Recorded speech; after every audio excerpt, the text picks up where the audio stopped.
नमस्कार, मी Ashwin Bapat. Quick hill आणि बढेकर group presents माझा कट्टा, पॉवर्ड बाय चितळे तूप, बँक ऑफ महाराष्ट्र, चंदू काका सराफ ज्वेल्स, ग्रीन हार्वेस्ट, छोकरा साबण आणि सोनाई पशु आहार या कार्यक्रमामध्ये आपल्या सगळ्यांचं स्वागत. एकीकडे सध्या गणेशोत्सवाचा उत्साह पाहायला मिळतोय, ढोल ताशांचा गजर होतोय, तर दुसरीकडे विधानसभा निवडणुकीचे नगारे देखील येत्या काही दिवसात वाजणार आहेत. या दृष्टीनेही राजकीय घडामोडींनी वेग घेतलाय. काहींचा पक्ष बदल होतोय तर काहींची घर वापसी होताना पाहायला मिळते. यातच राज्याच्या राजकारणातले एक ज्येष्ठ नेते एकनाथ खडसे हे पुन्हा एकदा चर्चेच्या केंद्रस्थानी आलेत, जे आहेत आपल्या आजचे कट्ट्याचे पाहुणे. भाजपच्या जडणघडणीत खास करून राज्यामध्ये पक्षविस्तार आणि पक्षाचा पाया भक्कम करण्यात खडसेंचं योगदान मोठं आहे. सरकारमध्ये ते वरिष्ठ मंत्री देखील राहिलेले आहेत. मात्र गेल्या काही वर्षात पक्षातल्या तरुण फळीच्या नेत्यांशी त्यांची नाळ काहीशी जुळलेली दिसली नाही आणि त्यामुळेच की काय त्यांनी पक्षाची साथ सोडली आणि शरद पवारांच्या पक्षात ते सामील झाले. तिथून ते विधान परिषदेत आमदारही झाले. असं असतानाच लोकसभा निवडणुकीतल्या राज्यातल्या नाट्यमय घडामोडी आणि आता येऊ घातलेल्या विधानसभा निवडणुका या पार्श्वभूमीवर खडसेंच्या भाजप प्रवेशाची पुन्हा एकदा जोरदार चर्चा सुरू झाली. स्वतः खडसेंनी याबद्दल अनेकदा सांगितलं. असं असलं तरीही त्यांचा अधिकृत पक्षप्रवेशाचा कार्यक्रम काही पार पडलेला दिसला नाही. हा अधिकृत प्रवेश कुणामुळे रखडला, खडसे कुणामुळे वेटिंगवर राहिले आणि प्रवेशाला आणखी वेळ लागला तर खडसे पवारांच्या राष्ट्रवादीतच राहणार का, ज्याचंही त्यांनी सूतोवाच केलंय, की आणखी काही ते वेगळं पाऊल उचलणार आहेत. येत्या काळामध्ये नेमकं काय घडणार आहे या आणि अशा अनेक प्रश्नांची उत्तरं देण्यासाठी आपल्यासोबत स्वतः एकनाथ खडसे आहेत. आपलं स्वागत कट्ट्यावर आणि सुरुवात करूया राजीव सरांपासून. नाथाभाऊ, आज जेव्हा या कार्यक्रमाच्या बद्दल आम्ही बोलत होतो आणि त्यामुळे आमचं जे एकनाथ खडसे तर खाली नेते लिहायचं, ज्येष्ठ नेते, तर ज्येष्ठ नेते भाजपचे लिहायचे का राष्ट्रवादीचे लिहायचे असं आमचं कन्फ्युजन झालं. कारण हे सगळ्या महाराष्ट्राचं आत्ताचं कन्फ्युजन आहे की एकनाथ खडसे नेमके ज्येष्ठ नेते कोणत्या पक्षाचे आहेत, काय आत्ता तुमचं स्टेटस आहे? हे बघा, मी तर आजच्या स्टेटसमध्ये जर पाहिलं तर राष्ट्रवादी पक्षाचा सदस्य आहे. विधान परिषदेचा तर आजही सदस्य आहे. राष्ट्रवादी पक्षाचा राजीनामा मी दिलेला होता, परंतु तो अद्याप स्वीकारला गेलेला नाही. आमदारकीचा राजीनामा मी जयंत पाटील साहेबांना पाठवला होता किंवा त्यांना भेटून दिला होता की बा माझा आमदारकीचा मी राजीनामा देतो, कारण मी भारतीय जनता पार्टीमध्ये जाऊ इच्छितो. परंतु जयंत पाटील साहेबांनी, शरद पवार साहेबांनी आमदारकीचा राजीनामा देण्याच्या संदर्भामध्ये थोडं सबुरीनं घ्या अशा स्वरूपाचा सल्ला मला दिल्यामुळे मी आमदारकीचा राजीनामा अद्याप दिलेला नाही. आणि भारतीय जनता पार्टीमध्ये मी आज जाण्याच्या संदर्भामध्ये ज्यावेळेस निर्णय घेतला की मी भारतीय जनता पार्टीत प्रवेश करतो, तर त्या कालखंडामध्ये भाजपमध्ये स्वतःहून माझी जाण्याची इच्छा नव्हती.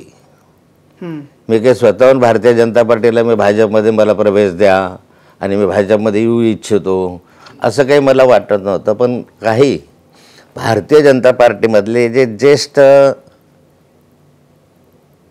लोक आहेत, पदाधिकारी आहेत, दिल्लीमध्ये अतिउच्च पदावर जे मंत्री आहेत, त्यांनी मला दूरध्वनीवर फोन केला, म्हणजे मोबाईलवर फोन केला आणि त्यांनी मला सूचना केली की क्या करते राष्ट्रवादी में, राष्ट्रवादी खत्म हो गई है, शरद पवार साहब का भी कुछ रहा नहीं, आप भाजपा में आ जाओ. मग त्या कालखंडामध्ये मी त्यांच्या विनंतीला मान देऊन त्यांना सांगितलं की मला जरा विचार करायला संधी द्या. पण नंतर आणखी त्यांच्यापेक्षा एका वरिष्ठ नेत्याचा फोन आला की क्यों राह देखते हो, प्रवेश कर लो. म्हणजे वरिष्ठ 2 आणि वरिष्ठ 1. आता ते मी सांगू इच्छित नाही, पण जे तुम्ही समजू शकता. आणि त्यानंतर मला त्यांनी सांगितलं की प्रवेश करून घ्या.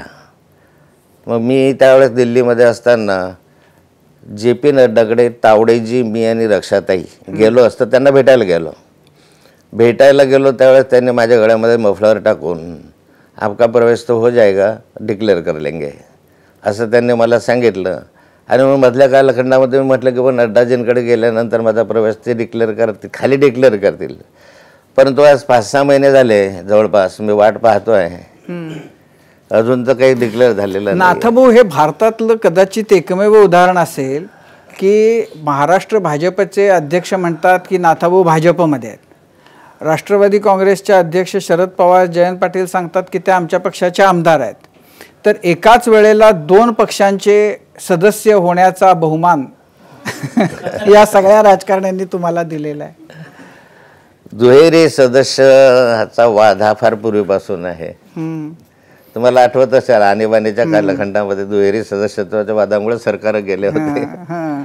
आज मी काही म्हणजे त्याचा भारतीय जनता पार्टीचा सदस्य नाही आहे किंवा भारतीय जनता पार्टीमध्ये अधिकृत माझा प्रवेशही झालेला नाही आहे. त्यामुळे मूळ मी राष्ट्रवादीचा जो सदस्यही आहे, राष्ट्रवादीचा आमदारही आहे. त्यामुळे आज तरी चित्र असं आहे की अधिकृतरित्या मी राष्ट्रवादीचा आहे. नाही, पण जेव्हा महाराष्ट्र भाजपचे अध्यक्ष सांगतात की तुम्ही त्यांच्या पक्षात आहात, भाजपचे अनेक नेते सांगतात की ते आमच्या पक्षात आहेत, त्यांचा प्रवेश झाला होता, तर हे फार कन्फ्युजिंग आहे. तुमची आत्ताची भावना, तुम्ही भाजपमध्ये तुम्ही वाट बघताय की आपल्याला सन्मानानं तिथं आमंत्रण होऊन अधिकृतपणानं जसे पक्षप्रवेश होतात तसा होण्याची तुम्ही वाट बघताय का आता त्या मार्गावर तुम्ही आता फुली मारून टाकलेली आहे? नाही, त्या मार्गावर आता मी फुली मारलेली आहे. आता इतके दिवस मला राहणं बाहेर, म्हणजे मी प्रवेश घेतो असं तर कधी म्हटलं नव्हतं. मला प्रवेश घ्या असं सांगण्यात आलं म्हणून मी प्रवेशाच्या दृष्टिकोनातून गेलो. माननीय शरद पवार साहेब, जयंत पाटील साहेबांची चर्चा करून गेलो. काही अडचणी आहेत त्या त्यांच्या कानावर घातल्या आणि त्यांनी मग मला सांगितलं की ठीक आहे, अशी परिस्थिती असेल तुमची तर मग आता आमचा नाईलाज आहे. आणि अशा स्थितीमध्ये मी भारतीय जनता पार्टीमध्ये जाण्यासाठी म्हणजे त्यांच्या विनंतीला मान देऊन जाण्यासाठी मी प्रयत्न केला.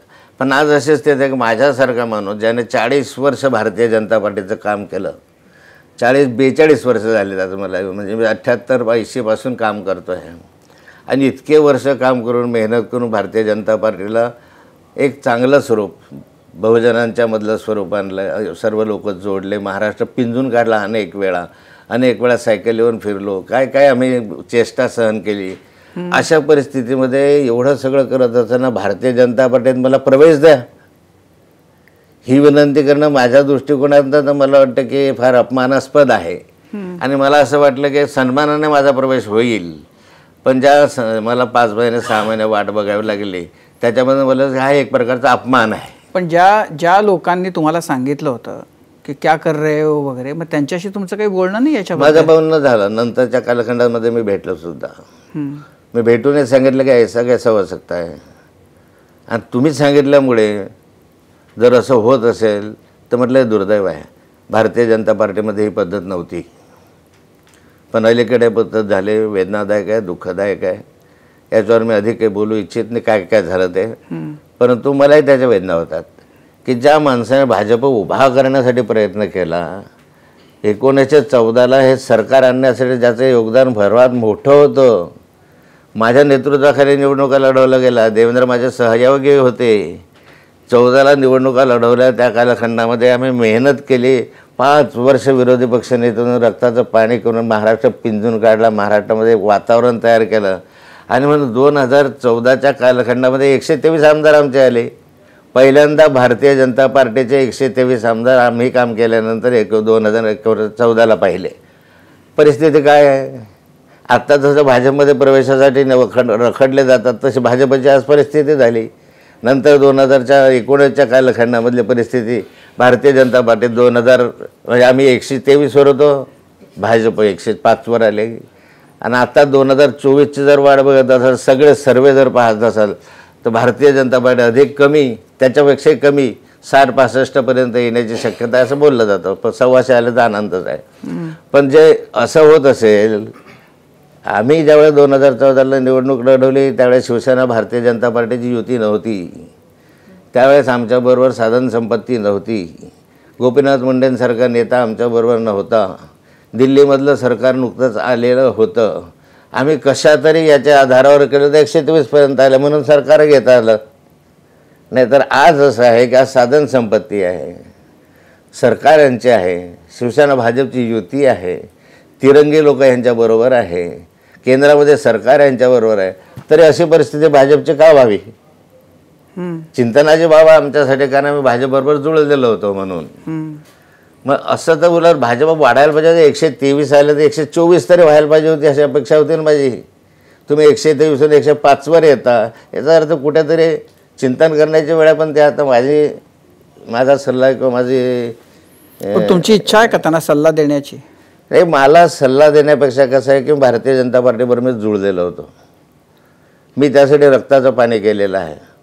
त्यामुळे स्वाभाविकता भारतीय जनता पार्टीची ज्या वेळेस माघार होते किंवा कमी होतं तर मी आहे. मुळात मी सांगू इच्छितो की भारतीय जनता पार्टीवर राग माझा कधीच नव्हता किंवा इतक्या वर्षामध्ये भाजपवर मी टीका केली असं कधीही झालेलं नाही आहे किंवा भारतीय जनता पार्टीच्या नेत्यांवर मी कधी टीका केली की मोदीजी शहाजी कोणी असेल त्यांच्यावर टीका केली असंही मी कधी केले नाही. मला जो आज सगळ्यांचं तर माझा 2 नेत्यांवर राग आहे. नेते म्हणावे की नाही म्हणावे याच्याबद्दल दुमत असू शकतं माझ्या मनात आणि त्यामुळे मला फक्त देवेंद्रजी आणि मला साधं सरळ माहिती आहे, सर्व महाराष्ट्राला माहिती आहे की 2 कोण आहेत महान नेते. त्यामुळे नावं घेतल्यापेक्षा तुम्हालाही माहिती आहे कोण कोण आहे. मग विनाकारण या दोघांमुळे एवढा जर त्रास होत असेल, मला भाजपच्या कोणत्याही नेत्यावर किंवा भारतीय जनता पार्टीबद्दल मला तक्रार सुद्धा नाही, परंतु यामुळे ह्या लोकांमुळे माझं राजकीय भवितव्य धोक्यात आलं. किंबहुना मला असं वाटतं की 2016ला मला राजीनामा द्यावा लागला आणि विनाकारण मला ईडी-बीडीच्या भानगडीमध्ये गुंतवण्यात आलं. नंतरच्या कालखंडामध्ये म्हणजे माझा काय संबंध होता व्यवहाराशी? एकतर ती जमीन MIDCची नाही हे आता सिद्ध झालेलं आहे. सरकारची जमीन घेतली हा एक आक्षेप लोकांकडे आहे. महाराष्ट्रातल्या जनता काय म्हणते, सरकारी भूखंड तुम्ही हडप केला.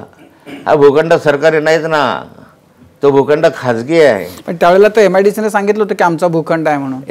MIDCने सांगितलं म्हणजे कोणाच्या तरी सांगल्यावर सांगितलं कागदोपत्री पाहिजे. आम्ही कागदोपत्री ओरडत होतो की उतारा बघा उतारा बघा, MIDCचं नाव दाखवा कुठेतरी आहे का इतर हक्कात बितर का. पण नाही, तुम्ही MIDCचं क्षेत्र आहे, MIDCने एक्वायरी केली आणि MIDCने एक्वायरी करायचं ठरवलं, असा काहीतरी गोंधळ करून त्याच्यामध्ये अडकवलं. मी अडकवलं असं म्हणतोय आता. त्यामुळे विनाकारण तेव्हापासून 2016पासून मी संपलो ना राजकारणामधला. मग हे षडयंत्र कशासाठी? मी काय असं गुन्हा केला होता? मी यांना पुढे आणलं, यांना वर आणलं, प्रामाणिकपणे मदत केली आणि माझा असं सोडू गवला माझ्यावर आहे. तुझा राग माझ्यावर आहे, माझ्या बायकोवर काय आहे, माझ्या जावयावर काय आहे? हाय माझा जावय कशाशी संबंध नाही, राजकारणाशी दोरांवर संबंध नसलेला IITचा एक स्टुडंट जो युरोपमध्ये मोठ्या पदावर नोकरी करत होता, त्याला जेलमध्ये दिलं टाकून. म्हणजे इतके सूट बरं. महाराष्ट्रामध्ये पहिल्यांदा हे अनुभवत आहे महाराष्ट्र. आणि मला असं वाटतं, माझं असं मत आहे की भारतीय जनता पार्टीला त्या कारणामुळेच पिछेहाट होते. निश्चित याला पकडायचं त्याला पकडायचं, त्याचा सूट घ्यायचा, त्याला खुन्नसपणे वागायचं, तुला सोडणार नाही अशा रीतीनं न बोलता कामं करायचे. मग न बोलता कामं करून दहशत करायची आणि त्या माध्यमातून जे निरपराध लोक आहेत अशांना अडकवत बसले तुम्ही. अपराधाला पकडायला जा पुण्याला, ते कोयत्या गँग आहे, ते तुम्हाला चॅलेंज देतं रोज. जा नगरला, त्या ठिकाणी तर कोयत्या गँग पसरली, तिथं जा ना. जा, एवढे बलात्कार खून होतात तिथं जा ना, चांगलं काम करून दाखवा. हे काय करतं, याला पकडून त्याच्याकडे ED लाव, त्याला CD लाव, त्याला फेरी लाव, याला अँटी करप्शननं अडकवून टाक, त्याला पोलीस स्टेशनला अडकवून टाक. महाराष्ट्रामध्ये 4-5 वर्षामध्ये जर पाहिलं तर हे चित्र अनुभवलेलं आहे. आणि त्यामुळे आज भारतीय जनता पार्टीविषयी जी चांगली प्रतिमा होती, उच्च प्रतिमा होती, आदराची सन्मानाची भावना होती, ती आजही असू शकेल, नाही म्हणत नाही, परंतु पिछाड का होते?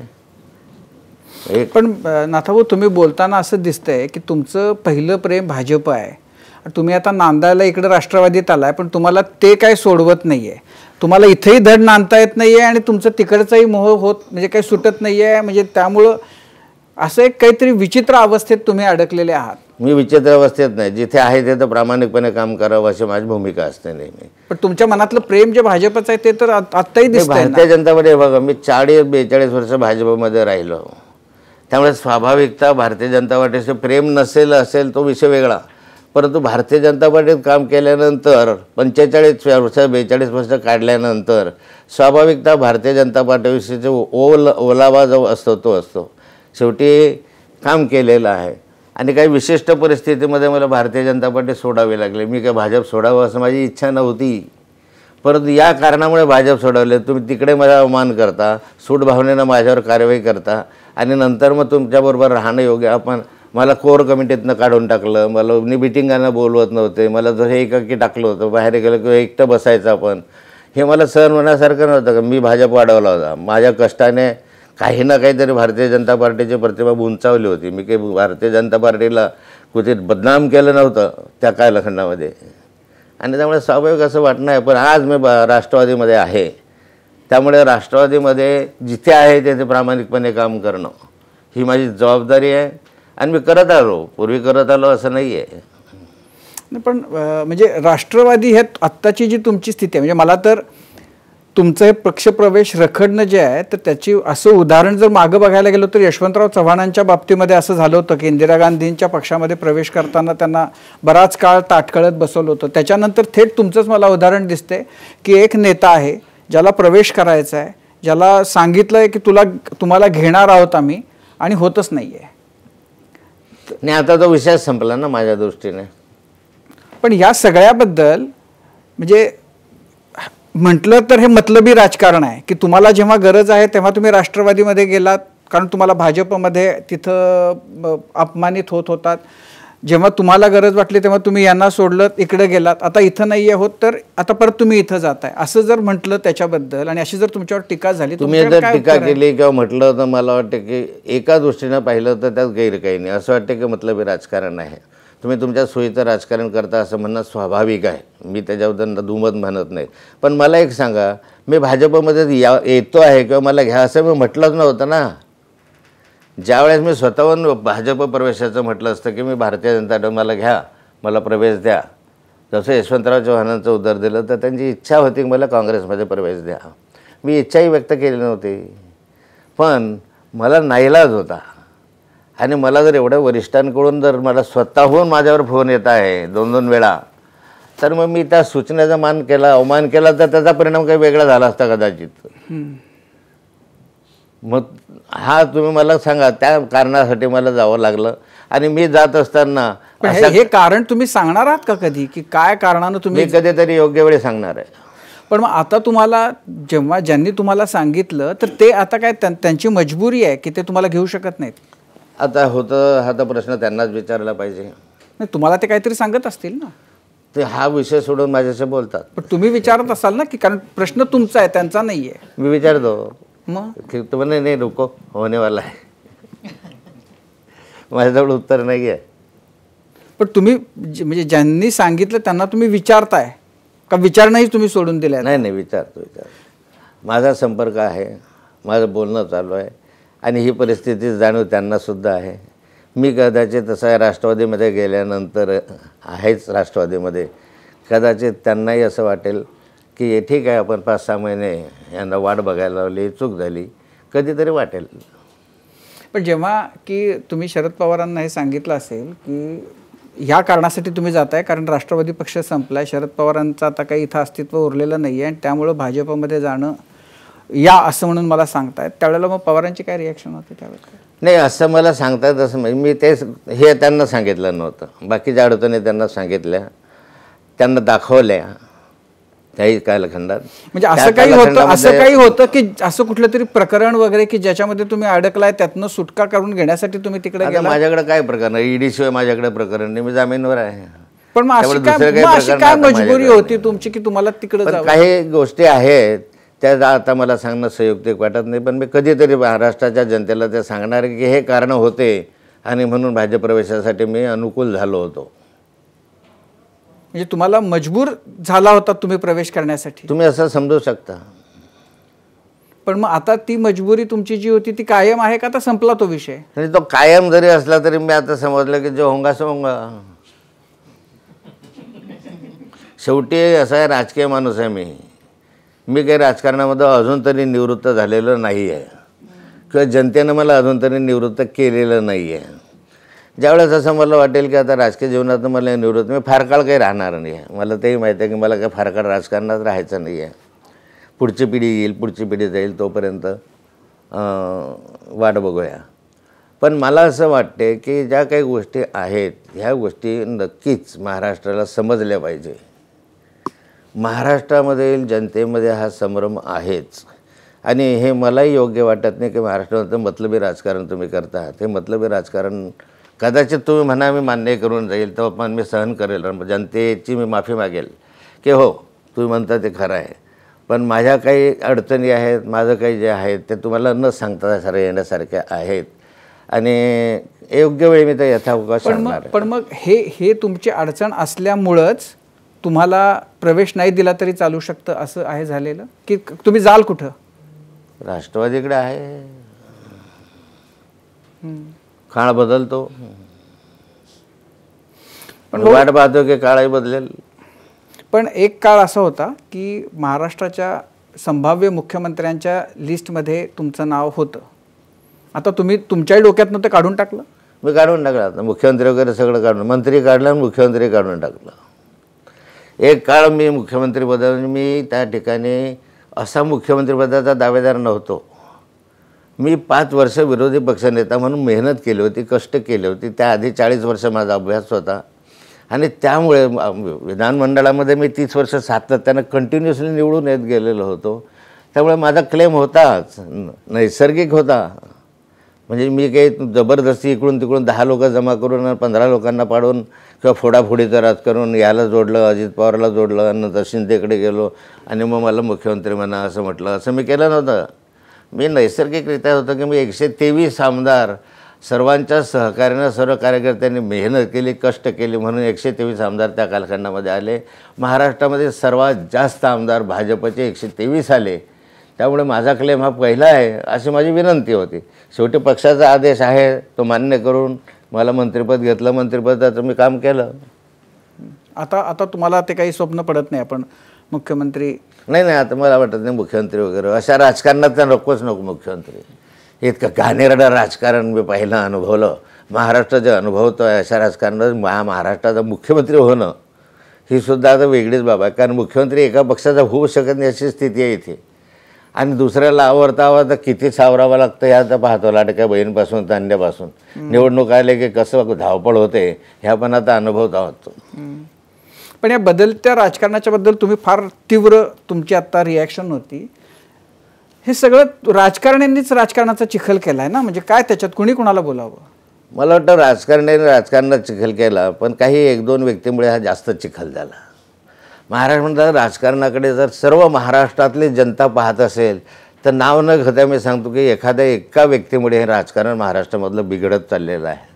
ते मी काही सांगत नाही, तुम्हाला माहिती आहे, लोकांना ह्यांना विचारलं तरी माहिती आहे. इतकं घाणेरडं राजकारण महाराष्ट्रामध्ये कधी पाहिलं नव्हतं. ते राजकारण जर सुरू झालं, एक खुनशी राजकारण, सुडाचं राजकारण आणि फोडाफोडीचं राजकारण हे महाराष्ट्राला मान्य नाही आहे. तुम्हाला दिसेल निवडणुकांमध्ये. पण त्याच्याबद्दल एक असं त्याचा प्रतिवाद असा असतो की म्हणजे काय ईडी असेल, CBI असेल, तर ज्यांनी भानगडी केल्या त्यांच्या मागे जातीलच ते. म्हणजे त्याच्यात तुम्ही भानगडी करणार आणि ते तुमच्याकडे आले की तुम्ही ते सुडाचं राजकारण आहे असं म्हणणार? नाही, मी त्याच्याबद्दल नाही. बाकी ईडी लावली पाहिजे, अँटी करप्शन लावलं पाहिजे, त्या यंत्रणा आहेत. त्यांनी त्यांचं काम प्रामाणिक करावं अशी माझी इच्छा आहे.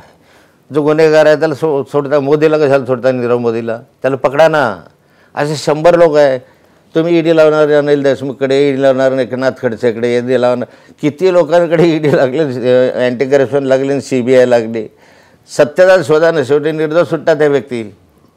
निर्दोष. मला सांगा की माझेच एक केस आहे की माझा काय दोष आहे एवढं मी वारंवार कोर्टाला, मी सुप्रीम कोर्टात गेलो. सुप्रीम कोर्टामध्ये म्हटलं की माझा या केसशी काय संबंध आहे सांगा. सुप्रीम कोर्टाने मला जामीन दिला. तुमच्याबद्दलचा आक्षेप हा होता की तुम्ही मंत्री असताना तुमच्या अधिकाराचा गैरवापर करून तुम्ही एक भूखंड हडप केला, जो सरकारी आहे, हा तुमच्याबद्दलचा आरोप होता. तो सरकारी नाहीत ना. मी तुम्हाला उद्या उत्तर आणून दाखवू का? तो सरकारी नाही, तो खाजगी आहे. उकानी नावाच्या माणसाच्या नावावर आहे. तर म्हणजे खाजगी भूखंड तुम्ही घेतला, तो सरकारी आहे असं म्हणून तुमच्यावर ॲक्शन झाली असं तुमचं म्हणणं आहे? ह्याच्यावर ॲक्शन झाली. MIDC सर्व क्षेत्र MIDCचं आहे. त्यामधलं हे एक क्षेत्र जे आहे ते भूसंपादनामधून सुटून गेलेलं होतं नजरचुकीमुळे. कार्यवाही सुरू झाली होती 1952ला, पण नजरचुकीमुळे ते सुटून गेलं होतं. आणि म्हणून सरकारने मला काय पकडले की 1952ला हे MIDCच्यासाठी आपल्या 1952 MIDCसाठी आम्ही घेणार होतो. ते एक धागा धरून MIDC जमीन आहे असं सांगण्यात आलं. ठीक आहे, त्याचा वाद वगैरे. उतारा बघायचा असतो. मी उतार्यावर कोणाचं नाव आहे? खांडेकरांचं नाव आहे. तर खांडेकरांचं नाव आणि खांडेकरांची संमती आहे. मी 27 कोटीचा भूखंड 4 कोटीला घेतला. मी तो 0 किमतीला घेईल. त्या मालकाची मर्जी ना. पण स्टॅम्प ड्युटी बुडवली का? नाही. त्याची किंमत जर रेडी रेकनरप्रमाणे 27 कोटी होती, 27 कोटीची स्टॅम्प ड्युटी भरली. 4 कोटी प्रत्यक्ष त्या माणसाला मी दिले. 4 कोटी यासाठी दिले की हा डिस्प्युटेड लँड आहे असं वाटतं, म्हणजे भूसंपादन फीसंपादन अशा भानगडीमधून. त्यामुळे जेव्हा निर्णय होईल तेव्हा तुला बाकीचे पैसे देऊ. हा करारनामा आहे, तर खरेदी खत आहे, रजिस्टर खरेदी खत केलेलं आहे. माझा काय दोष आहे? जर एखादा भूखंड त्याच्या MIDCचं नाव नाही, इतर हक्कातसुद्धा MIDCचं नाव नाही, कुठे जर MIDCचं नाव दिसतच नसेल त्याच्यामध्ये आणि एकच मालक दिसत असेल तर माझा काय दोष आहे त्या मालकाकडून घेतल्यामध्ये? आता तर सिद्ध होत चाललेलं आहे. पण विनाकारण कुठल्या तरी कारणासाठी तर अडकवत राहायचं. यात तुमची 8 वर्षे गेली राजकारणाची. 10 वर्ष गेले ना माझ्या राजकारणातले. हां, जवळजवळ 8 वर्ष गेले राजकारणातले. नाथाभाऊ, पण म्हणजे आता आपल्या गप्पा चालल्यात, पण यात असं दिसतं की नाथाभाऊंशी प्रॉब्लेम आहे, पण त्याच नाथाभाऊंच्या घरातल्या रक्षा खडसेंना तिसऱ्यांदा तिकीटही मिळालं, निवडून आल्यानंतर थेट केंद्रातलं मंत्रिपदही मिळालं. हे बघा, रक्षाताई भाजपशी कायम प्रामाणिक राहिल्या. त्यांनी भाजपचं ज्या दिवशी सदस्यत्व घेतलं तेव्हापासून त्यांनी वारंवार मी पक्ष बदलायचं जरी ठरवलं तरी रक्षाताईने स्पष्ट शब्दामध्ये सांगितलं होतं, मी पक्ष बदलवणार नाही. बाबा कुठेही गेले तर त्यांना जाऊ द्या, पण मी भाजप सोडणार नाही. भाजपशी मी प्रामाणिक आहे, भाजपशी मी काम करत आहे. आणि खरंच ते प्रामाणिक राहिली आणि त्यामुळे ते त्या प्रामाणिकचं बक्षीस म्हणून तिला कदाचित मंत्रिपद मिळालं असेल. हे बघा, एका घरामध्ये अनेक विचार असू शकतात. असं काही नाही की शरद पवार आहे म्हणून अजित पवार वेगळे आहेत मग तिकडचे वेगळे आहेत, असं असे अनेक उदाहरणं आहेत फॅमिलीचे की त्याच्यामध्ये आहे तसं. पण आता विधानसभेला नाथाभाऊ काय करणार? कारण आता मुक्ताईनगरचा प्रश्न आहे, तुमच्या कन्या आता राष्ट्रवादी महिला आघाडीमध्ये. निवड मुक्ताईनगर आहे असं नाही ना. राष्ट्रवादीमध्ये गेल्यानंतर का मुक्ताईनगरच्या विधानसभेसाठी जावं किंवा करावं असं नाही आहे. पक्ष जी काही जबाबदारी होम ग्राउंड आहे म्हणून फक्त पक्ष जी जबाबदारी देईल ते करावीच लागेल. महाराष्ट्र फिरायला सांगितलं तर महाराष्ट्रभर जावंच लागेल आणि जे आहे ते काम प्रामाणिकपणे करावं लागेल. तुम्हाला सभा घ्यायच्यात प्रामाणिकपणे घ्यावं लागतील, भाषणं करायचे प्रामाणिकपणे करावं, टीका करायची तर प्रामाणिकपणे केली पाहिजे. ज्या ठिकाणी आहे त्या ठिकाणी त्याची भूमिका पार पाडली पाहिजे. पण निवडणूक लढवायची इच्छा नाही तुमची? माझी निवडणूक लढवायची इच्छा नाही. यापुढे मी निवडणूक कोणतीही लढवणार नाही, विधानसभा नाही, लोकसभा नाही. अच्छा, आता भाऊ, तुम्ही एका ठिकाणी म्हणता की तुमच्याकडून मतलबी राजकारण झालं आहे, हे तुम्ही प्रत्यक्षरित्या मान्य करताय. दुसरीकडे असं पण म्हणताय की मी राष्ट्रवादीशी प्रामाणिक आहे. पण आता ह्याच भारतीने जो प्रश्न विचारला त्याला जोडून हा प्रश्न आहे, मग हा प्रामाणिकपणा लोकसभेत पाहायला मिळाला नाही असा आरोप करणं चुकीचं होणार नाही? नाही, त्या कालखंडामध्ये भाजपमध्ये माझा प्रवेश झाला असं मी समजत होतो. कारण नड्डाजींच्या हाती प्रवेश झाल्यानंतर प्रवेश झाला समजत होतो म्हणून भाजपचं काम करत होतो मी. भाजपची भूमिका त्या कालखंडात होती, भाजपचं काम नाही. भाजपचं मी काम त्या ठिकाणी केलं, याचा अर्थ मी काही फार सभा विभाग घेतला असं नाही आहे. म्हणजे तुम्ही राष्ट्रवादीशी अप्रामाणिकपणा केला लोकसभेच्या काळात? हे बघा, अप्रामाणिक अप्रामाणिक हे तर राष्ट्रवादीचे नेते ठरवतील, तुम्ही नाही ठरवू शकत. राष्ट्रवादीचे सर्वोच्च नेते त्यांनी मला म्हटलं पाहिजे की तुम्ही अप्रामाणिकपणे केला. मी तुम्हाला सांगितलं मागच्या कालखंडामध्ये की मला भाजपमध्ये जायच्या वेळेस माननीय शरद पवार, माननीय जयंत पाटील यांच्याशी मी चर्चा केली होती आणि त्या चर्चेद्वारे त्यांनी त्या ठिकाणी जी अनुमती दिली होती त्याद्वारे मी जात होतो. मी असा छपून लपून मी सोडलं याची मी सर्वांना विश्वासात घेऊन माझी भूमिका सांगितली. त्या भूमिकेद्वारे मी त्या ठिकाणी गेलो आणि मी माझं काम केलं. आज मी ज्या भूमिकेमध्ये राष्ट्रवादीमध्ये आहे, राष्ट्रवादीचं काम बी करेल. पण ह्याला जोडून एक प्रश्न जसा आता आशिषने विचारला की त्यावेळी लोकसभेला तुम्हाला असं वाटत होतं की तुम्ही गेलाय भाजपमध्ये आणि त्यामुळे तुम्ही भाजपसाठी म्हणजे जसं मला वाटतं रक्षाताईंनी देखील सांगितलं की मदत झाली तुमची लोकसभेला. मग असं कसं की भाजपला तुमची मदत चालते पण तुम्ही नाही चालत, असं तुम्ही विचारलं कुठल्या भाजप नेत्यांना? हे कसं काय प्रश्न तुमच्या माध्यमातून भाजपला विचारला पाहिजे. पण तुम्ही असं कुठल्या नेत्याला विचारलं का की मी केलेली मदत चालते पण मी कसं नाही चालत? मी विचारलं की तुम्ही मला फक्त तुमचं जागा निवडून आणण्यासाठीच त्यांनी मला केलं की आता भाजपची जागा निवडून आणण्यासाठी तुम्ही भाजपमध्ये या आणि मग आता राष्ट्रवादीमध्ये राहा. आपलं आता तुमचं काम संपलं आणि मग आता जा तुला कुठे जायचं ते. आता त्याचं उत्तर मला त्याच्याकडे नाही आणि त्यांच्याकडे पण नाही आहे. नाथा भाऊ, तुम्ही म्हणजे एकीकडे म्हणताय की आता भाजपकडे जाण्याच्या मार्गावर तुम्ही फुली मारलेले, तुम्ही तिकडे जाणार नाही आहेत, तुम्ही राष्ट्रवादीमध्येच आहात. असं तुम्ही आता स्पष्ट केलं. हो. पण तिकडे दुसरीकडे राष्ट्रवादीतले काही नेते म्हणजे उद्या सतीश पाटील वगैरे म्हणतात की जर तुम्ही राष्ट्रवादीत आहात तर तुम्ही तुमची निष्ठा व्यक्त करून दाखवा, सिद्ध करून दाखवा. तर ती कशी सिद्ध करणार तुम्ही? हे बघा, हे निष्ठा सिद्ध करणं म्हणजे सर काय ते सीतेसारखं नाही आहे. मला वाटतं सतीश पाटील हे एखादे नेते असू शकतात, पण सर्वोच्च नेत्यांनी सांगितलं पाहिजे मला जयंत पाटील साहेब असतील, शरद पवार साहेब असतील, जे पक्षाचे पदाधिकारी त्यांनी मला सांगावं. एखाद्या सामान्य कार्यकर्त्यानं सूचना केली तर त्याचा विचार व्यक्तिगत असू शकतो. नाथाभाऊ, 2014 पासून म्हणजे 2014ला तुम्ही सांगितलं की तुम्ही कशी मेहनत केली, भाजप कसा आला, भाजपला सत्ता मिळाली, पण 2014 पासूनच तुमच्याही भाजपवरती नाराज होण्यास सुरुवात झाली. तुमचं मुख्यमंत्रीपद गेलं आणि त्याचं कारण हे सगळ्यांना माहिती आहे. तुम्ही खाजगीतही म्हणा किंवा सार्वजनिक स्वरूपातही तुम्ही देवेंद्र फडणवीसांवरशी बोलताना ते सांगितलेलं की त्यांच्यामुळे तुम्ही मागे पडलात. तर आजही तुमचं हे मत कायम आहे का त्याच्यावरती? म्हणजे तुम्ही सांगता की देवेंद्र फडणवीसांना मी पुढे आणलं, त्याला इंग्लिश येत होतं म्हणून मी त्याला सगळीकडे पाठवलं, असं तुम्ही अनेक वेळा बोललात. मरेपर्यंत हे मत माझं कायम राहील.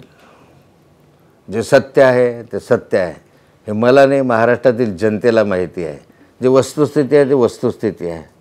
त्यामुळे मला विनाकारण कुठल्या तरी केसेसमध्ये अडकवणं, काहीतरी करणं काय म्हणजे मला आयुष्यभरामध्ये तुमच्या माहितीसाठी 2014पर्यंत एक तरी आक्षेप आला का माझ्यावर? एक तरी सांगा. मी मंत्री राहिलेलो होतो, पाटबंधारे खात्याचा होतो, अर्थ खात्याचा होतो, शिक्षण मंत्री होतो. एक तरी आक्षेप माझा तेवढ्या वर्षामध्ये आत्ताच का सगळं 2016ला मी एकदम नालायक व्हायला लागलो. आता भाऊ की तुम्ही आता म्हणालात की राजकारण अतिशय घाणेरडं झालेलं आहे आणि ते कोणी केलं काय केलं ह्याचं तुम्ही नाव घेऊन उल्लेख करता, पण माझा फायदा या पक्षात आहे तर मी इथे चाललो, आता माझा फायदा या पक्षात तर मी इकडे चाललो, या राजकारणाला घाणेरडं राजकारण म्हणता येणार नाही का? फायद्याचा संबंधच काय? 40 वर्ष मी ज्या पक्षामध्ये होतो, महाराष्ट्रात पक्षाचं नेतृत्व मी केलं 2016पर्यंत. 2016पर्यंत तर मी ज्या पक्षाचं काम केलं प्रामाणिकपणे त्याला मोठं करण्यासाठी त्यात होतो. त्यामुळे त्याच्यामध्ये काही स्वार्थ नव्हता की भाजपमध्ये होतो. त्यावेळेस सरकार नव्हतं, काही नव्हतं. आम्ही फिरत असताना आम्ही सायकलीवर फिरायचो, दगडं मारायचेत लोक, शेण मारायचं. कधी सभा घेत असताना असे 15-20 लोकांसमोर मी सभा घेतलेल्या आहे. एवढे मेहनत केल्यानंतर स्वाभाविक त्या पक्षामध्ये राहिलो. त्याच्यामध्ये स्वार्थ काही नव्हता. मला पक्षामध्ये ज्यावेळेस त्रास झाला, अपमान झाला भाजपमध्ये, त्या कालखंडामध्ये भाजप मी सोडला. नाथाभाऊ, खरं तर आपल्या गप्पांमधनं आम्हाला सगळ्यांना पडलेला हा प्रश्न आहे की ते जे 2 नेते आहेत त्याच्यापैकी नाथाभाऊंना जास्त राग कोणाचा येतो? कारण एक जण तुमच्यावर उघड टीका करतात, एक जण माझा बिलकुल काय आहे, गिरीस्त पिल्लू आहे. ते गाडी खाली वगैरे असताना एखादं काय म्हणतो त्याला, ते तशातला आहे. माझा राग खरं मुळात मला म्हटलं तर मी नाव घेऊ इच्छित नव्हतं, पण घेतो की माझा राग आहे देवेंद्रजीवर.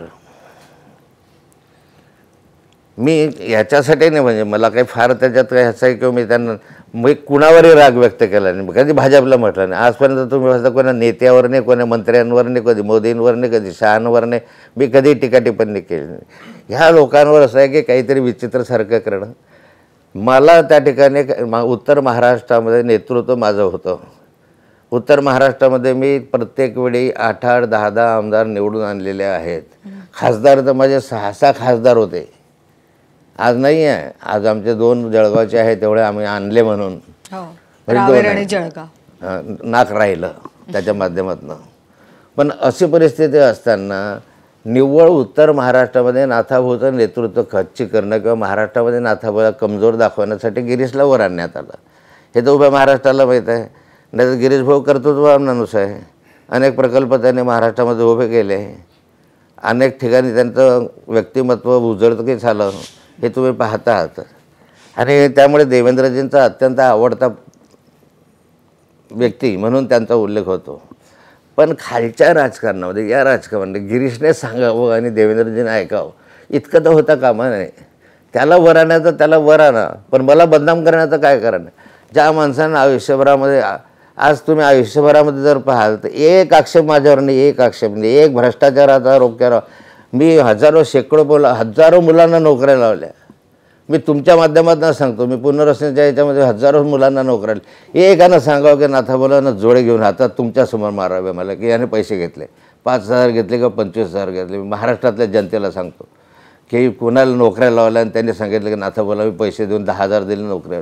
का नाही? मला संधी होती, मी सरकारी नोकऱ्या दिल्या 6-7 हजार लोकांना पाटबंधारे खात्यात, अर्थ खात्यामध्ये सरकारी नोकऱ्या दिल्या. मला स्वाभाविकपणे करता आलं असतं. मी पाटबंधारे खात्याचा मंत्री होतो, मला खूप उद्योग करता आले असते, अनेक उद्योग करता. का मला त्याच्यावर आक्षेप आला नाही? आत्ताच का आला? 16 सालीच का आला आक्षेप? आयुष्यभर ज्या माणसावर किंचित अशी उंगलीसुद्धा कोणी उठवू शकलं नाही, 16 नंतर तो जमिनीच्या संदर्भात भूखंड खाल्ला, बदनाम झाला. जो भूखंड आमचा खाजगी भूखंड आहे, जो MIDCचा नाहीच, त्याच्याबद्दल बदनाम करून मला झोडपण्यात आलं. आज महाराष्ट्रातील जनताही माझ्याकडे तेच पाहते की हा भूखंड याने हे केलेला आहे. महाराष्ट्रातील जनतेची भावना ती झाली ना. का चीड आहे फडणवीसांना तुमच्याबद्दल असं तुम्हाला वाटतं? म्हणजे एवढं सुडाचं राजकारण तुम्ही म्हणता ते असं चीड काय आहे? नेमकं काय भीती वाटते त्यांना फडणवीसांना? काय भीतीचा काय संबंध नाही. मला असं माझं मत असं व्यक्तिगत जर मत धरलं तर मी मुख्यमंत्रीपदाच्या शर्यतीमध्ये होतो.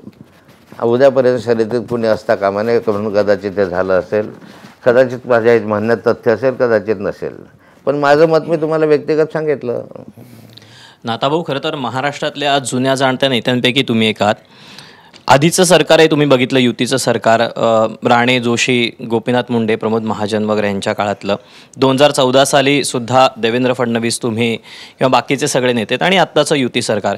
या 3 युती सरकारमध्ये काय नेमका तुम्हाला फरक जाणवतो? कामाच्या दृष्टीने असेल किंवा महाराष्ट्राच्या समोर हे जे युती सरकार गेले त्याकडे तुम्ही कसं पाहता? हे बघा, मी मनोहर जोशी मुख्यमंत्री असताना युतीच्या सरकारमध्ये आम्ही काम केलं, पण त्या कालखंडामध्ये 95 ते 99च्या कालखंडामध्ये नारायण राणे साहेब होते, मनोहर जोशी होते, पण आदरणीय बाळासाहेबांचा धाक होता, बाळासाहेब ठाकरेंचा धाक होता. म्हणजे कोणत्याही गोष्टीच्या संदर्भामध्ये काही बरं वाईट झालं किंवा असं आक्षेपार्ह झालं तर साहेबांकडे ते जाईल आणि साहेब आपल्याला काय म्हणतील ही भीती मनामध्ये होती, एक आदर होता. नंतरच्या कालखंडामध्ये 2000ला सरकार बदलले. सरकारमध्ये आम्ही 105वरच आलो, आपल्या कमी याच्यामध्ये आलो, त्यामुळे सरकार बदललं. नंतरच्या कालखंडामध्ये देवेंद्र फडणवीस साहेब यांबरोबर मी मंत्रिपदाचं काम केलं. त्या कालखंडामध्ये मधलं जे राजकारण आहे, आमच्या कालखंडामध्ये एक आदराची, सन्मानाची भावना होती, एकमेकांविषयी आदर होता, सन्मान. वादविवाद व्हायचे, विरोधी पक्ष असला तरी वादविवाद व्हायचे, पण एकत्र जेवायला यायचे, एकत्र चहाला जायचे, ही आमची भूमिका कायम राहिली. परंतु नंतरच्या कालखंडामध्ये विरोधक हा म्हणजे जसा दुश्मन आहे, ह्याला तो संपवलंच पाहिजे, या भावनेतनं जे राजकारण चाललं, त्यामुळे राजकारण गडबड होत चाललं. जे निर्मळ वातावरण होतं ते संपलं आणि त्याच्या माध्यमात एक भीतीचं, एक दहशतीचं वातावरण सुरू झालं. उद्या काय होईल, मला कोण टाकून ना दे, मला पोलिसांची भीती, याची भीती, त्याची भीती, असं व्हायला लागल्यामुळे वातावरण गढूळ झालं. आणि या गढूळ वातावरणामध्ये आजचं सरकार जे आहे ते या गढूळ वातावरणामधलं सरकार आहे. मला असं वाटतं, मला 40 वर्ष झाले राजकारण, 45 वर्ष झाले राजकारण मी जवळून पाहतो आहे. मी अनेक मुख्यमंत्र्यांच्या समवेत बोललो आहे, काम केलेलं आहे. सुशीलकुमार शिंदे साहेब मी पाहिलेत, मनोहर जोशी पाहिले, पृथ्वीराज चव्हाण साहेब पाहिले. मधल्या कालखंडामध्ये अगदी सुधाकर नाईक होते वगैरे, खूप मुख्यमंत्री पाहिले. असा अनुभव कधी झाला नाही. इतके काँग्रेसचे मंत्री झाले, आम्ही तर विरोधीत राहिलो. विरोधी असताना प्रखर बोलणाऱ्यांमध्ये नंबर 1 होता माझा. कठोर टीका करायचो, टिप्पणी करायचो, त्यांचे उणे काढत राहायचो. पण संपलं हे काय सगळ्या खडशात आहे असं वातावरण. आज ते वातावरण नाही आहे. या सगळ्यामध्ये खरं तर मध्यंतरीच्या काळात राजकारणातली टीकेची पातळी जी आहे ना, ती अत्यंत घसरलेली पाहायला मिळते. ज्यावेळेला तुम्ही आजारी होतात त्यावेळेला गिरीश महाजनांनी अनेक सवाल उपस्थित केलेले होते. तर कुठेतरी असं वाटतं का की हा जो चिखल आहे तो आपणच एकमेकांवर उडवत आहोत? कारण की ते फार वैयक्तिकदृष्ट्या गेलेले होते. म्हणजे सभांमधून सुद्धा वैयक्तिक टीका होते, त्याची सुद्धा पातळी खालावली जाते. पत्रकार परिषदांमधून देखील तेच पाहायला मिळत आहे. हे बघा, ही गोष्ट खरी आहे की मी आजारी असताना अत्यंत गलिच्छ खालच्या वातावरणात त्यांनी टीका केली होती. मी बऱ्याचदा आजारी पडतो, वयाच्या मानानं आजारी पडणं स्वाभाविकही असतं, पण तो सुदैवानं मग महाराष्ट्रातील जनतेचा आशीर्वाद असल्यामुळे मी आता तुमच्याकडे आलो. त्याच्या आधी 35 दिवस मी बेडवर होतो बॉम्बे हॉस्पिटलला. कंटिन्यू 35 दिवस होता. ICUमध्ये 16 दिवस होतो. मी आजारी पडणं म्हणजे आता व्यक्तिगत आजार तर कोणाला येणार, त्याच्यावर टीका टिप्पणी करणं म्हणजे मला वाटते एक प्रकारे तो मूर्खपणा आहे. पण या संदर्भामध्ये जे आत्ता चाललेलं आहे व्यक्तिगत घाणेरडं, हे काय कोणाला बोलावं व्यक्तिगत ह्याची आता काही राहिलेलीच नाही. कोणी बुटक्या म्हणेल, कोणी फुटका म्हणेल, कोणी टटका म्हणेल, त्याचं नाव फार म्हणजे बोलू पण इच्छित नाही की असं अशा रीतीनं आहे. हे पूर्वी कधी ऐकलं नाही ना आपण. पूर्वी एखादा शब्द चुकून जर निघाला तर गदारोळ व्हायचा आणि जाहीरपणे माफी मागतो असे मोठेपण पण होतं. चुकलं एखाद्या वेळेस तर माफी सभागृहामध्ये मागायचो की नाही आमचं चुकलं. मी एखाद्या वेळेस बोललो होतो तर मी चुकीच्या माफी 2, 3, 4 वेळा मी माफी मागितली असेल किंवा हात जोडून माफी मागतो, माझं खरंच चुकलं, यापुढे असं होणार नाही याची काळजी मी घेईल. पण आता काळजी घेण्याचं कारणच नाही, चुकलं म्हणायचं कारणच नाही, चुकाच करायच्या आहेत. काय म्हणजे मी असो का कोणी असो राजकारणामध्ये याच्यामधून अलग राहिलेलं नाही आहे. वातावरण जसं आहे तसं त्या ठिकाणी वाहवत जातात, हे चित्र आहे.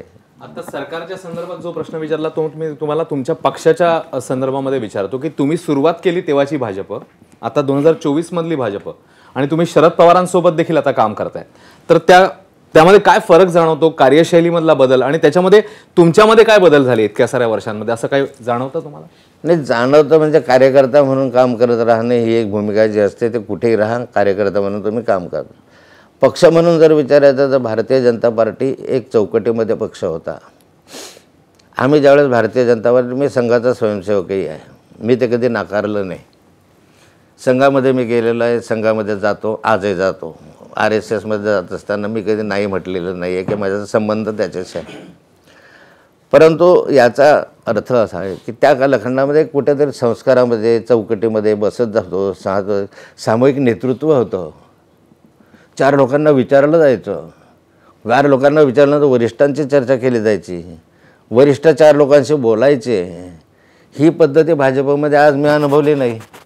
कदाचित या ठिकाणी तो त्यांचा विषय असेल त्यांनी करावा, माझं त्याच्यावर बोलण्याचा अधिकारसुद्धा नाही.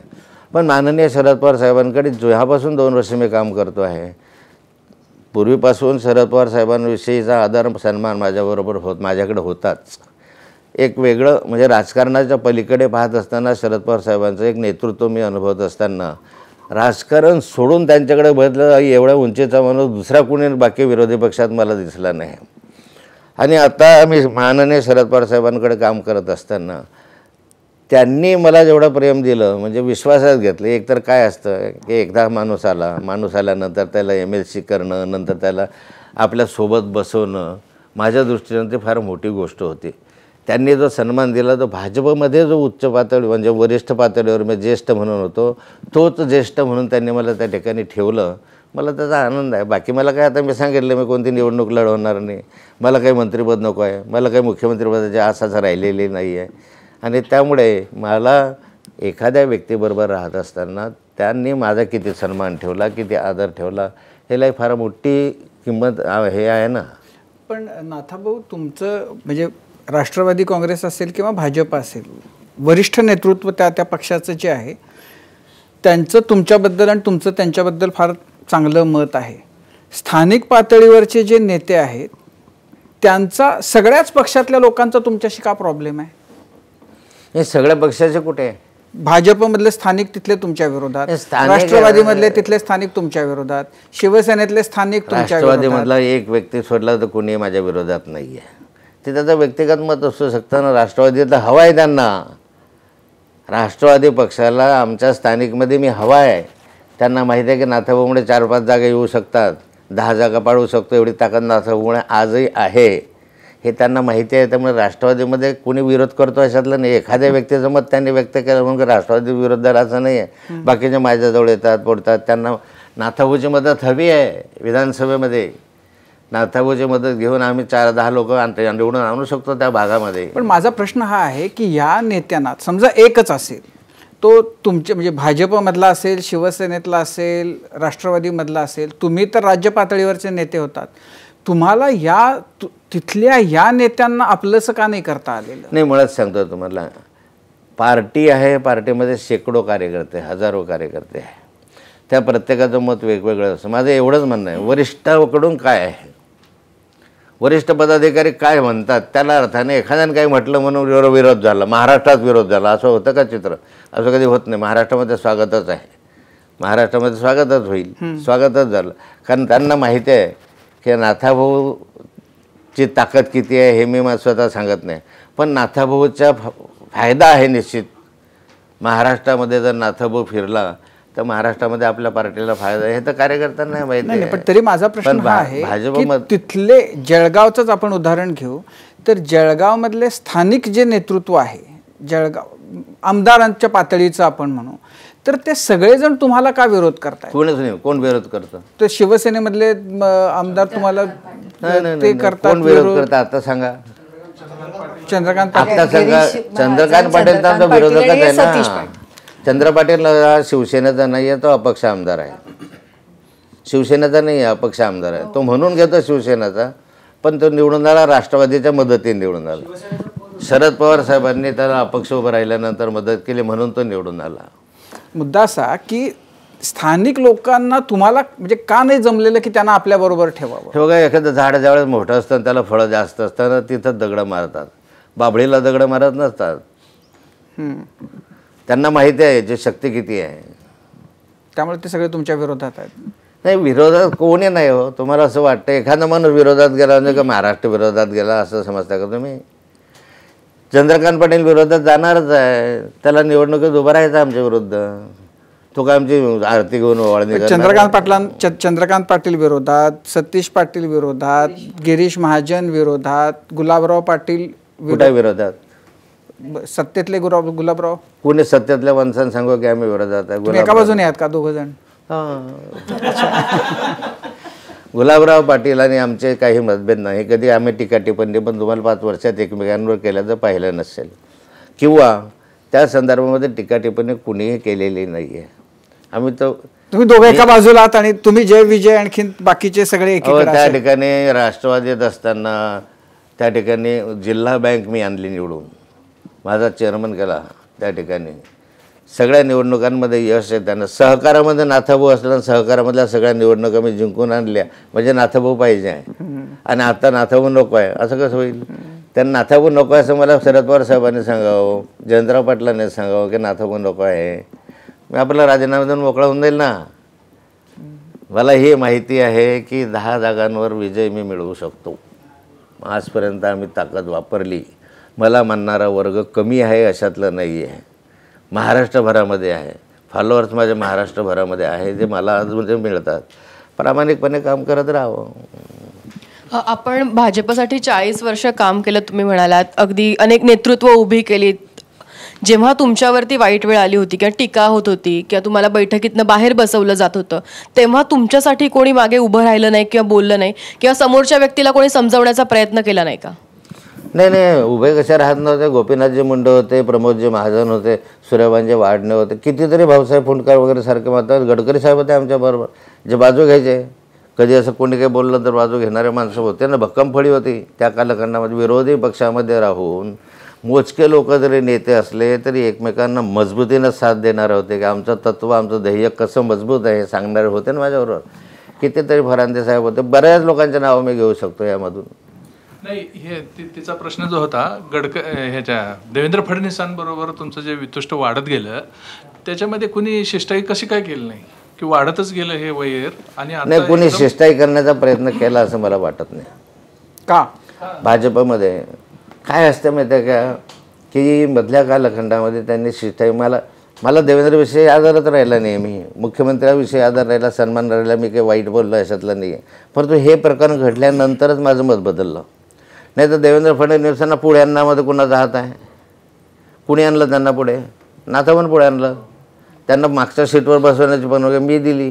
त्यांना प्रत्येक ठिकाणी फॉरेनला गेलं, मला इंग्रजी कमी येतं म्हणून त्यांना त्या ठिकाणी इंग्लिशमध्ये भाषणं करायला मी संधी दिली. त्यांना काही प्रकरणं त्यांच्या हातामध्ये येऊन त्यांनी मांडावं म्हणून पहिल्यांदा संधी त्यांना दिली. भाषणाची संधी पहिल्यांदा मी सोडून, मी पहिला भाषणाची संधी माझी होती.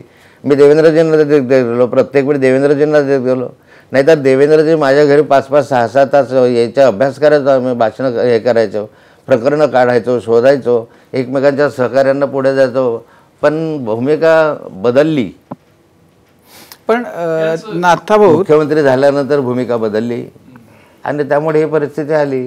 ह्याच अनुषंगाने एक प्रश्न मला विचारायचा की गिरीश महाजनांना अंडर एस्टिमेट केले का तुम्ही? नाही, गिरीश महाजनला मी अंडर एस्टिमेट कुठे केलं? मी म्हटलं मोठे नेते आहे, महाराष्ट्रातले सर्वोच्च नेते आहे, महाराष्ट्रामध्ये ठळक असे कितीतरी कामं त्यांनी केलेले आहे. मी जसे धरणं बांधले महाराष्ट्रामध्ये, कृष्णा खोरे, तापी खोरे, गोदावरी खोरे, विदर्भ सिंचन महामंडळ काढलं, मोठे मोठे धरणं उभे राहिले, आज पाणी येत आहे सगळ्या ठिकाणी. त्या कालखंडामधल्या मेहनतीचं फळ आज मिळतात. तसं त्यांनी त्याच्यापेक्षा अति उच्च पातळीवर गेले, उरलेले धरणं त्यांनी पूर्ण करून दाखवले. मोठा एखादा प्रोजेक्ट केला, जसं मी सांगतो की हे मी विदर्भ सिंचन महामंडळ स्थापन केलं आमच्या कालखंडामध्ये, सरकारने केलं तरी मी त्याचा प्रमुख होतो म्हणून मी म्हणतो. तर मग तसं त्यापेक्षा अति उच्च दर्जावर त्यांनी संकटमोचक म्हणून काम केलं. जरांगेकडे गेले, जरांगे शिव्या घालायला लागले, असे मोठे मोठे कामं केलेत ना त्यांनी. महान व्यक्तिमत्व आहे ते, लहान व्यक्तिमत्व असं मी म्हणत नाही, मी महान व्यक्तिमत्व असं म्हणतो. पण भाऊ 2019 नंतर तुमच्यासह आणि गिरीश महाजनांना कोणी पुढे आणलं? राजकारणात कोणी आणलं? सरपंच होते, सरपंचावरून 5 वर्ष ती जागा माझ्याच कालखंडामध्ये आम्ही, ती शिवसेनेची जागा होती, ती शिवसेनेची जागा भुसावळला शिवसेना दिली, भुसावळची शिवसेनेची जागा त्यांना देऊन भाजपची जागा आम्ही या ठिकाणी वळवली, ह्यांना उभं केलं माननीय गिरीश महाजन साहेबांना. गिरीश महाजन साहेब माझ्याबरोबर कित्येक वर्ष राहिले, माझा सहकारी म्हणून राहिले साहेब,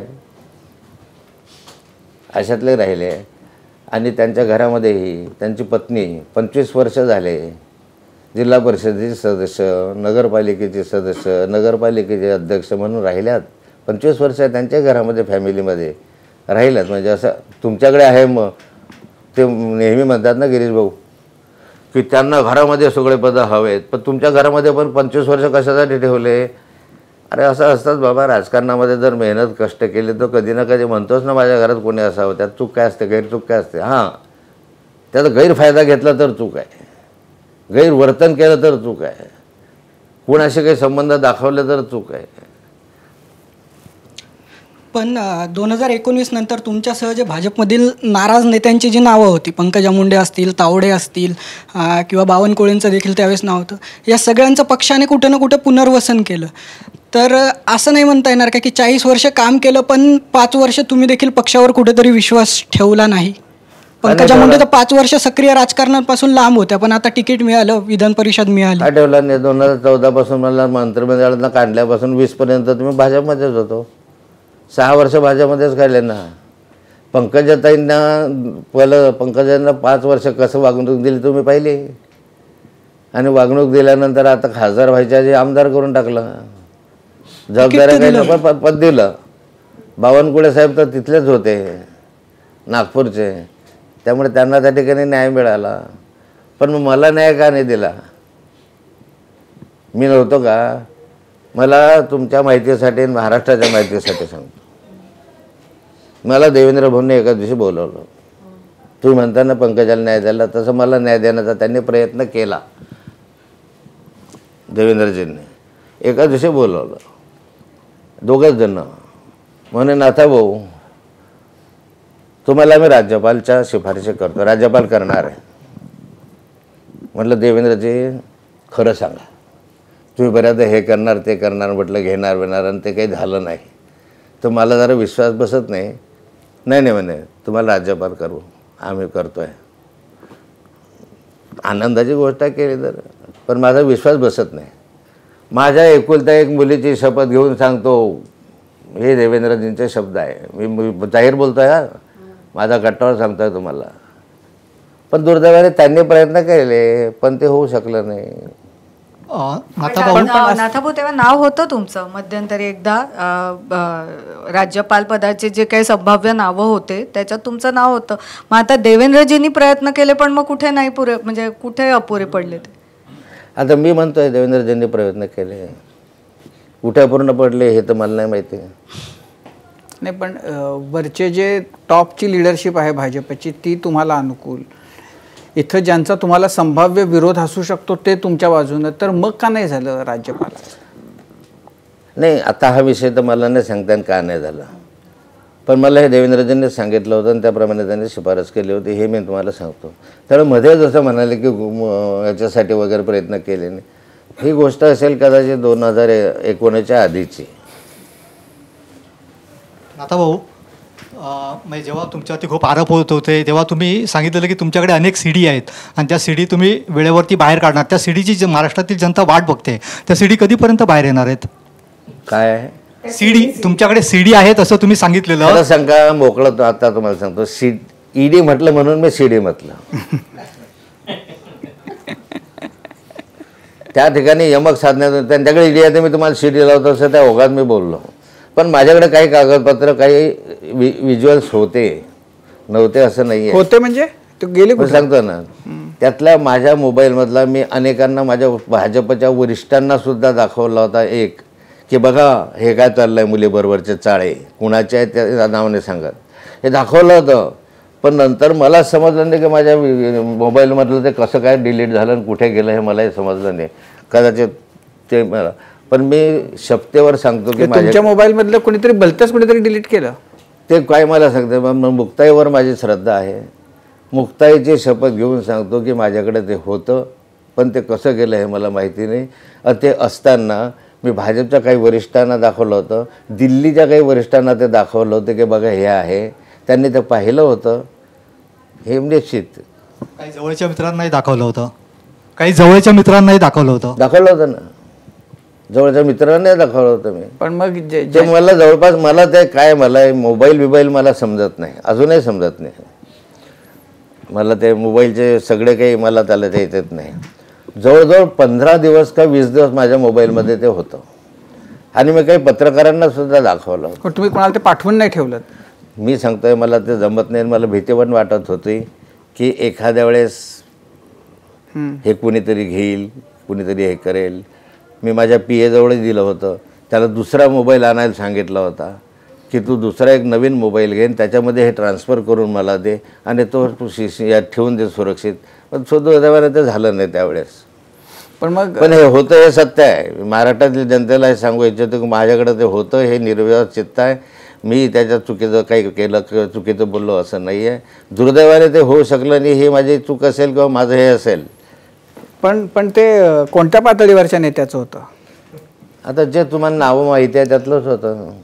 पण मग असं आहे की ते तर तुम्ही काय शूट करायला गेला नसाल, कुणीतरी करून तुम्हाला पाठवलं असेल. मग ज्याने तुम्हाला पाठवलं त्याच्याकडे ते असेल ना अजून? त्याच्याकडे आहे, पण त्याला मॅनेज करून टाकलं. त्याला फ्लॅट 5 कोटी 10 कोटी काय दिलेत माहीत नाही. आता तो माणूस त्यांच्याकडे आहे. खरोखर CD ज्याने माझ्याकडे दिलं होतं, ज्याने माझ्याकडे दिलं होतं तो माणूस आता त्यांच्याकडे आहे. आणि त्यांनी मस्त फ्लॅट बेट जवळपास 20-25 कोटी रुपयाची प्रॉपर्टी आहे त्याच्यात. खरोखर CD आणि बनवली हे काय, जळगाव जिल्ह्यात माहिती आहे तो माणूस कोण आहे, सर्वांना माहिती आहे का माणूस कोण आहे.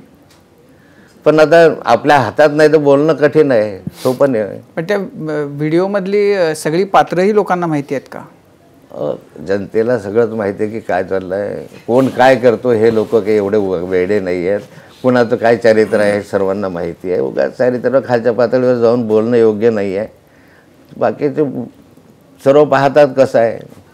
नाथाभाऊ, तुम्ही म्हणालात की तुम्ही राजकारणातून निवृत्ती अजूनही घेतलेली नाहीये आणि इथून पुढे तुम्ही निवडणुकाही लढवणार नाही आहात. तर मग महाराष्ट्राच्या राजकारणात वावरताना तुम्हाला आता स्वतःकडून काय अपेक्षित आहे? नाही, मला स्वतःकडून एकच अपेक्षित आहे की काही प्रमाणात हे राजकारण जर दुरुस्त झालं आणि सरकार बदललं तर बघूया राजकारणामधली ही जी पातळी आहे, आज जे चाललेली आहे, घाणेरडं काम चालू आहे, हे तर काही सुधारणा होईल. बाकी हे तर अवघड काम आहे. तुम्ही म्हणजे कोण्याही महाराष्ट्रातल्या सर्वसाधारण माणसाला आवडेल असं राजकारण आज नाही आहे. ह्यांनी अनुभव, पण स्वातंत्र्य मिळून आपल्याला 75 वर्ष झाले, 78 वर्ष झाले, पण स्वातंत्र्यानंतर आजपर्यंत महाराष्ट्रामधलं असलं घाणेरडं राजकारण नव्हतं, ते आज आहे. मी काही दोषी नाही तसं नाही आहे, मी पण असेल दोषी त्याला. नाथाभाऊ, तुम्ही सांगितलं की शरद पवारांना कल्पना देऊन तुम्ही भाजपात प्रवेश करणार होतात, पण ते भाजपातल्या केंद्र आणि राज्यावरच्या नेत्यांमुळे ते टळलं. दुसरं कोणी, समजा शरद पवारांच्या जागी दुसरा कोणती नेता असता तर कदाचित त्यांनी तुम्हाला सांगितलं असतं की तुम्ही आता पक्षात राहू नका. पण शरद पवारांना ह्याची कल्पना होती का की नाथाभाऊंचं भाजपामध्ये पुनर्वसन काय होऊ शकत नाही, म्हणून त्यांनी तुम्हाला राहून दिलं? कारण शरद पवारांना राजकारणात चाणक्य मानले जातात. मग त्या अनुषंगाने त्यांना पूर्ण कल्पना आली होती आणि म्हणून ते बोलले की नाथाभाऊंना राहू दे, त्यांचं भाजपात काय होणार नाही आहे, पुन्हा ते आपल्याकडे येणार आहेत. मला त्यांना काय वाटतं हे माहिती नाही, परंतु माझी अडचण त्यांना दाखवली होती आणि मला जे फोन येत होते, मी सांगितलं त्यांचे, ते फोन त्यांना दाखवले नावानिशी की बघा हे असे मला फोन येत आहे, मी काय करू, माझी अडचण होऊन गेलेली आहे, मी काय करू. शरद पवार साहेबांना सर्व अडचणींची सर्वांची जाणीव होती. त्यांना मी फोन नंबर दाखवले होते, माझ्याकडे जे वारंवार फोन आले वरिष्ठांकडून ते दाखवले आणि त्यांनी मला एक सूचना केली की ठीक आहे अशी परिस्थिती असेल तर माझा नाईलाज आहे. आता घरातल्या 3 व्यक्ती कोणत्याही वादाविना 3 वेगवेगळ्या ठिकाणी आहेत. हा, एक जण भाजपमध्ये मंत्री आहे, एक जण 2च ठिकाणी आहे ना. तुमचा अजून निश्चित नाही ना. 2च ठिकाणी तुमचा अजून निश्चित नाही ना, त्याच्यामुळे अनिश्चितता काही फुलीच मारली तर आता अनिश्चित तसं काय विचार. बरं, असं म्हणू 2 ठिकाणी होतंय जिल्ह्यात असं की कार्यकर्ते तुमचे एकच आहेत, म्हणजे त्यांचा वेगळा केडर नाही आहे, तुमचा वेगळा केडर नाही आहे, तुमचेच कार्यकर्ते रक्षाताईंसोबत सुद्धा आहेत. तर त्यांना त्यांच्यासोबत जाताना भाजपचा दुपट्टा घालावा लागतो, तुमच्यासोबत येताना राष्ट्रवादीचा घालावा लागतो. कार्यकर्त्यांचं थोडंसं कार्यकर्त्यांना जर तुम्ही आता विचारता जाऊन कार्यकर्त्यांना तुम्ही कोणाचे आहे तर आम्ही नाथाभाऊचे. ते कधी म्हणत नाही की मी भाजपचे आहे की राष्ट्रवादीचे आहे, ते म्हणतात आम्ही खडसे परिवाराचे, आम्ही नाथाभाऊचे आहे. आणि बाकी जे उरलेले आहे तर मुळात राष्ट्रवादीचे असतातच, जे ओरिजिनल आहे ते आहेच. पण बहुसंख्य कार्यकर्त्यांनी आता जवळपास या 10 वर्षामधला 5 वर्षामधला इतिहास आहे. 5 वर्षापूर्वी ते म्हणायचे आम्ही गर्वशेख हम भाजप के, गर्वशेख हम राष्ट्रवादी. आता बहुसंख्य माझे कार्यकर्ते जेवढे आहेत तेवढे म्हणतात की आता नको, आता आम्ही नाथाभाऊचे कार्यकर्ते आहोत. नाथाभाऊ सांगतील तिकडे आम्ही जाऊ. नाथाभाऊनं सांगितलं कम्युनिस्टांना द्या, आम्ही कम्युनिस्टांना देऊ. इतक्या 40 वर्षामध्ये जमवलेल्या कार्यकर्त्यांच्या प्रेमाचा आणि त्याचा कदाचित हा माझ्यावर असलेल्या विश्वासाचा आणि प्रेमाचा ते प्रत्येक असू शकतं. याच खडसे परिवाराचा आता सोयीस्कर वापर होतोय असं वाटत नाही का दोन्ही पक्षांकडून? हे बघा, सोयीस्कर वापर होणं वगैरे विषय नाही आहे. 40 वर्ष 45 वर्ष ज्या परिवाराने भाजपचं काम केलं ते भाजपचं त्याला निष्ठेचं फळ त्या रक्षाताईला मिळालं. मी आज राष्ट्रवादीमध्ये आहे. आज राष्ट्रवादीमध्ये त्याचा उपयोग होतो की नाही होतो हे मला माहिती नाही, पण निश्चित ज्या पक्षामध्ये मी राहील तिथं काम करेल.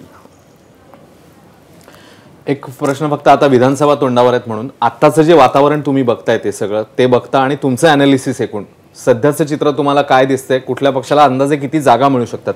तुम्ही याचं काही निरीक्षण नोंदवलंय? नाही, मी अभ्यास करतो. इतक्या वर्षानंतर बहुतांश मतदारसंघामधला प्रवास माझा झालेला आहे. त्यामुळे कधी नजरेसमोर ते कार्यकर्ते येतात किंवा तिथली परिस्थिती पण माझ्या नजरेसमोर येते किंवा टी व्हीद्वारे किंवा वर्तमानपत्राद्वारे जे काही येतं. या सर्वांमधून मला असं वाटतं की महायुतीचं सरकार यावेळेस येणार नाही, महाविकास आघाडीच राहील. आता मी पाहतो की वेगवेगळ्या योजना निवडणुका पाहून कधी लाडकी बहीणची योजना असते किंवा लक्ष काय म्हणतात काय कोणत्या योजना असतील. अनुभव माझा असा आहे की आमच्याकडे तरी म्हणतात की निवडणूक पाहून या योजना झालेल्या आहे, निवडणूक आहे म्हणून योजना चाललेल्या आहे. एक दुसऱ्या महिलांना विचारलं की काय चाललेलं आहे, मग काय खचाच्या खिशातून देता का, सरकार तर देतं, सरकारचे पैसे आहे, अशातल्या भावना असते. म्हणजे काही असतात की नाही भाऊ आम्हाला लाभ मिळाला, आम्ही तर महायुतीलाच मत देऊ, शिंदेसाहेबांना मत देऊ. ते देवेंद्रजीचं नाव कधी घेत नाही, पण शिंदेसाहेबांना देऊ. कारण कोकणाकडच्या ज्या महिलांचा जर जास्त पाहिलं कोकणाकडे तर कोकणाकडे म्हणतात की नाही आम्ही तर एकनाथ शिंदेंना मतदान करणार आहे, कारण त्यांनी आम्हाला मोफत व्यवस्था करून दिली जाण्या येण्याची आणि त्यांनी आम्हाला 1500 रुपये दिले, आम्ही गरीब आहे, असे काही भावना आहे. म्हणजे संमिश्र आहे. पण या संमिश्रमधून कितीही केलं तरी त्यांच्याकडे लाडकी बहीण असली तर लाडका भाऊ आमच्या ताब्यात आहे आणि तो लाडका भाऊ सांगेल तिकडं मत देते ना ती.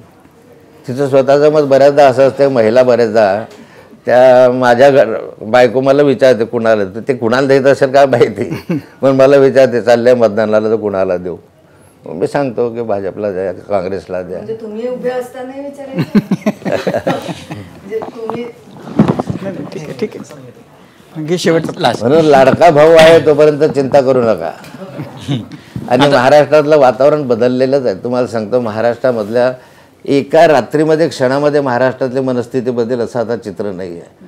ते 5 वर्षाचा मागचा अभ्यास आणि अनुभव होता. काय घाणेरडं राजकारण आहे तुम्हीच म्हटलं, फोडाफोडीचं राजकारण त्यांनी पाहिलं.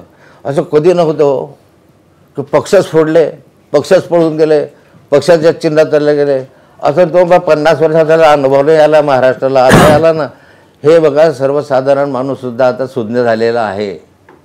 तो तुमच्या सगळ्या वर्तमानपत्रातल्या या TV द्वारे हे सगळं तो बारकाईनं पाहतो आणि बारकाईनं मग निरीक्षण करून तो खाली नोट करतो. नाताभाऊ तुम्ही मतलबी राजकारण करता, नाताभाऊ तुम्ही असं करायला नको होतं, तुम्ही घाणेरडे आहात, तुम्ही कशात. हे तर लिहायला घाबरत नाही आता. तो माझ्याविषयीचं मत व्यक्त करत असताना घाबरत नाही, म्हणजे तो सुज्ञ झाला. आता तो सुज्ञतेने मतदान करेल असं मला वाटतं.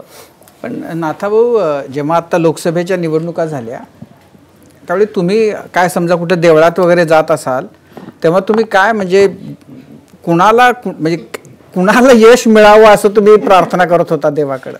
मी देवाकडे तर काही प्रार्थना केली नाही, पण यावेळेस गणपतीच्या वेळेस प्रार्थना केली की महाविकास आघाडीचं सरकार येऊ दे. पण तुम्ही आहात भाजपच्या लेखी त्यांच्या पक्षामध्ये? भाजपचा मी सोडला विषय. अच्छा. मनातून मी भाजप काढला, कारण मी 5 महिने वाट पाहिली. माझा दोष नाही आहे, माझा दोष आहे का?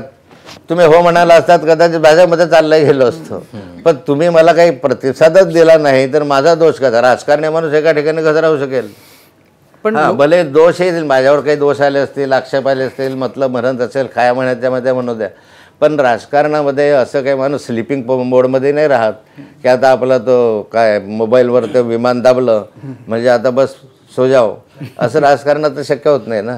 पण तुम्हाला लोकसभेमध्ये जे महाराष्ट्रात निकाल लागले, तुम्हाला अपेक्षा होती असेच लागतील का तुमच्या अपेक्षेपेक्षा वेगळे लागले निकाल? का मला निश्चित माहिती होतं, मला अपेक्षा होती. काय? मी आपले इथं महाराष्ट्रामध्ये 9 येतील भाजपचे, हे मी शेकडो लोकांना सांगितलं की 9 येतील.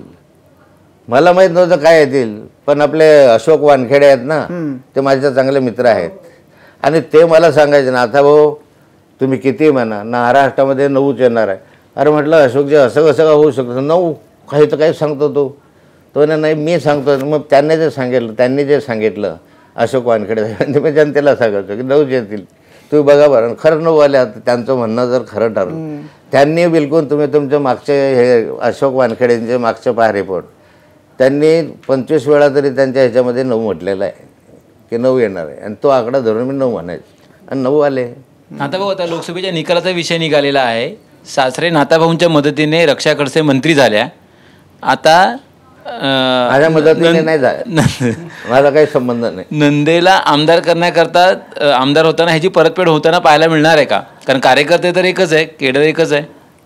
हे बघा, सैन्य आहे, सैन्याला ज्या मोहिमेवर जायला सांगितलं त्या मोहिमेवर पण सेनापती एकच आहे. सेनापती तर एक. गेल्या 1-1.5 तासामध्ये अनेक गोष्टी तुम्ही नव्याने सांगितल्यात. त्यासोबतच तुमच्या मनातली जी खंत होती, सल होती, ती देखील तुम्ही उघडपणे बोलून दाखवलीत. गेल्या काही वर्षांमध्ये तुम्हाला मिळालेली वागणूक असेल किंवा अन्य काही गोष्टी ज्या तुमच्या वाटेमध्ये आल्या, पण त्याचवेळी तुम्ही वाटचाल सुरू ठेवलेली आहे. तर पुढच्या वाटचालीकरता तुम्हाला शुभेच्छा आणि तुम्हाला मानसिक स्वास्थ्य लाभो आणि पुढच्या वाटचालीकरता शुभेच्छा. कट्ट्यावाला आल्याबद्दल आभार आणि येणाऱ्या निवडणुकीसाठी देखील शुभेच्छा, कारण अवघ्या काही दिवसांवर निवडणुका आल्या. धन्यवाद. आणि यासोबत माझा कट्ट्यावर आता आपण इकडेच थांबतोय. ताज्या घडामोडींसाठी पाहत राहा एबीपी माझा. एबीपी माझा, उघडा डोळे बघा नीट.